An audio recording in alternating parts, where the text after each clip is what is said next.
Hai Sobat Kompeten, apa kabar? Selamat datang pada seri video pembelajaran literasi keuangan dengan topik bahasan Membuat Anggaran dan Mengelola Keuangan. Pada sesi ini, kita akan belajar bagaimana membuat anggaran serta menggunakannya untuk membantu kita mencapai tujuan. Setelah menyaksikan video pembelajaran ini, Anda diharapkan mampu menjelaskan apa yang dimaksud dengan anggaran dan tujuan keuangan, mampu menyebutkan manfaat dari membuat anggaran, mampu menyebutkan prinsip dasar membuat anggaran keuangan, mampu membuat anggaran keuangan pribadi, mampu menghadapi situasi saat kebutuhan lebih besar dari pendapatan karena adanya kebutuhan mendesak, mampu menghadapi permintaan dan tuntutan. Anggaran adalah sebuah alat perencanaan keuangan yang akan membantu kita membuat keputusan keuangan dan menjadi pedoman bagaimana kita akan membelanjakan uang secara lebih baik agar dapat mencapai tujuan keuangan. Dalam hidup ini, semua orang pasti memiliki keinginan yang dapat diwujudkan dalam jangka pendek ataupun jangka panjang. Membeli motor, memiliki rumah sendiri, pergi haji, menyekolahkan anak, atau membangun usaha dan berinvestasi. Semua keinginan itu membutuhkan dana dalam jumlah yang sangat besar.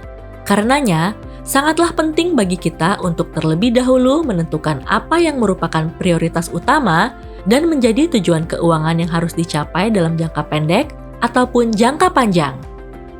Anggaran keuangan yang dibuat secara rutin akan membantu kita 1. Menjadi pribadi yang disiplin. 2. Menjadi lebih hemat dan terhindar dari berbelanja untuk sesuatu yang tidak penting secara berlebihan. 3. Hidup lebih tenang karena terhindar dari rasa cemas akan kekurangan uang. 4. Siap siaga dalam menghadapi berbagai kebutuhan dan situasi ekonomi. 5. Memiliki banyak tujuan yang bermanfaat. Sebelum melangkah lebih lanjut, mari kita cek terlebih dahulu apakah Anda sudah siap untuk membuat sebuah anggaran keuangan. Apakah Anda sudah tahu bagaimana Anda akan membelanjakan uang Anda? Apakah Anda sudah tahu berapa banyak uang yang dibutuhkan dan berapa banyak uang yang bisa Anda peroleh setiap bulannya? Jika Anda memiliki tujuan, apakah Anda sudah menentukan berapa banyak uang yang harus disisihkan setiap bulannya? Apakah Anda sudah terbiasa menyisihkan uang untuk ditabung? Apakah Anda selalu patuh dalam menjalankan rencana dan yakin bisa mencapai tujuan yang telah ditetapkan?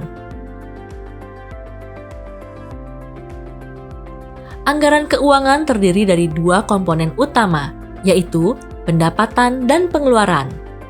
Pendapatan bisa merupakan pendapatan yang bersifat tetap seperti gaji yang akan selalu diterima setiap bulan dalam jumlah yang sama, serta pendapatan tidak tetap yang hanya kita peroleh sesekali saja seperti uang lembur atau bonus. Kita perlu untuk memisahkan pendapatan kita, mana yang merupakan pendapatan tetap dan mana yang tidak tetap. Uang yang dikeluarkan untuk membiayai semua pengeluaran kita tidak boleh tergantung pada pendapatan tidak tetap yang kita terima hanya sesekali dan tidak pasti jumlahnya. Pengeluaran yang kita lakukan untuk membiayai kebutuhan pokok juga perlu untuk dipisahkan mana yang merupakan pengeluaran tetap dan yang tidak tetap. Pengeluaran pokok yang bersifat tetap, contohnya adalah pembayaran sewa rumah, cicilan dan asuransi motor, iuran BPJS, listrik dan air, kiriman untuk orang tua, zakat, dan tabungan. Pengeluaran yang bersifat tidak tetap, contohnya adalah jajan lauk pauk, fashion, jalan-jalan, dan hobi. Seluruh pendapatan yang akan Anda terima akan digunakan untuk memenuhi semua kebutuhan Anda yang pokok ataupun yang opsional, membayar cicilan atau utang jika ada, tabungan, sedekah dan beramal, serta investasi. Dengan demikian, prinsip dasar dalam menyusun anggaran adalah jumlah pendapatan sama dengan jumlah semua kebutuhan ditambah tabungan serta investasi. Berikutnya adalah contoh anggaran Andi per bulannya.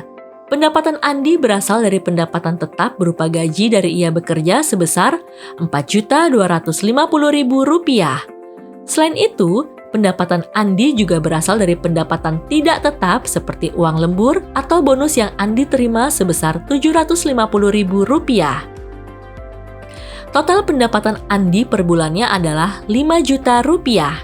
Sedangkan pengeluaran Andi digunakan untuk memenuhi kebutuhan pokok tetap seperti pangan atau makanan pokok, sandang atau pakaian, papan atau sewa rumah, utilitas seperti listrik, biaya sekolah anak, internet, tabungan, transfer keluarga, serta zakat, sedekah, ataupun amal.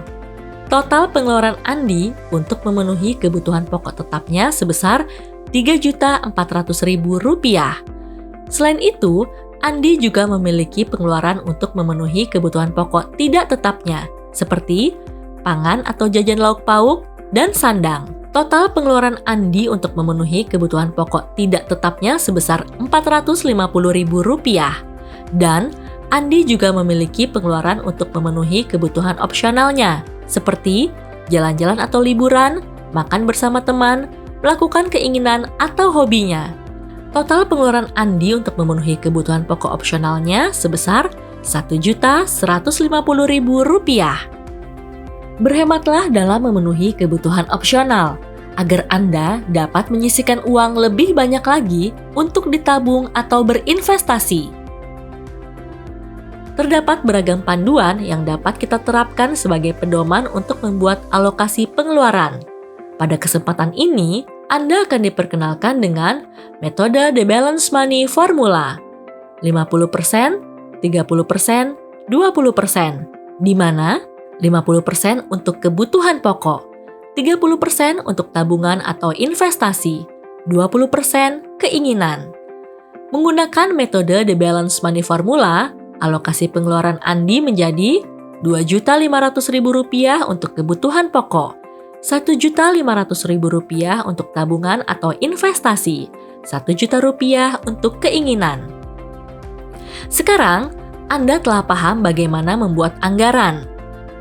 Sekarang, apa yang akan Anda lakukan jika ternyata pendapatan yang diterima tidak sebesar yang Anda perkirakan, atau ada pengeluaran mendadak untuk sesuatu yang tidak terduga, sehingga jumlah pengeluaran Anda melebihi dari apa yang sudah direncanakan dan sisa anggaran menjadi defisit atau minus? Cobalah untuk membuat daftar aktivitas apa saja yang bisa dilakukan untuk dapat menambah penghasilan. Misalnya, mengambil kerja lembur atau melakukan kerja tambahan secara paruh waktu. Tinjau ulang biaya pengeluaran Anda. Cobalah untuk lebih hemat dalam memenuhi kebutuhan pokok serta mengurangi pengeluaran yang tidak perlu untuk dilakukan saat ini, seperti jalan-jalan wisata, makan dengan teman, atau hobi. Apa yang akan sebaiknya dilakukan jika kita menghadapi tuntutan dari keluarga, seperti permintaan bantuan untuk penyelenggaraan pesta atau hajatan? Sampaikan bahwa Anda akan membantu, namun tidak banyak dan hanya sekedarnya. Ingatkan untuk mengadakan pesta atau hajatan yang sederhana saja. Dari teman, seperti jalan-jalan dan wisata, membeli barang mewah, atau permintaan untuk mendapatkan pinjaman uang. Sampaikan bahwa Anda perlu menabung untuk mencapai tujuan yang sudah ditetapkan, sehingga perlu untuk berhemat. Pinjaman dapat diberikan dengan mengambil dari pos pengeluaran yang dapat dikurangi. Pinjaman untuk sesuatu yang kurang atau tidak penting hanya bisa diberikan jika Anda memiliki uang sisa. Setelah Anda mengetahui cara membuat anggaran pribadi, berikut ini beberapa tips yang akan bermanfaat, antara lain: 1. Pelajari dan ketahui seluruh pemasukan yang dapat diterima pada setiap bulannya. 2. Catat semua biaya dan pelajari mana yang merupakan pengeluaran tetap seperti cicilan hutang untuk dilunasi, serta tabungan dan investasi untuk dipenuhi terlebih dahulu. 3. Disiplin dalam menjalankan anggaran yang telah dibuat. 4. Lakukan gaya hidup hemat untuk memenuhi kebutuhan Anda. 5.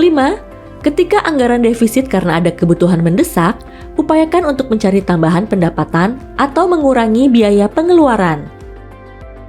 6. Tidak menggunakan kartu kredit dan berhutang untuk membeli barang konsumsi pribadi. Upayakan membeli dengan cara menabung terlebih dahulu. 7. Jangan tergiur dengan pinjaman online atau investasi bodong. Pelajari dan cari informasi mendalam untuk setiap produk pinjaman dan investasi yang ditawarkan. Selamat! Anda telah mempelajari terkait membuat anggaran dan mengelola keuangan. Sampai jumpa di video pembelajaran berikutnya.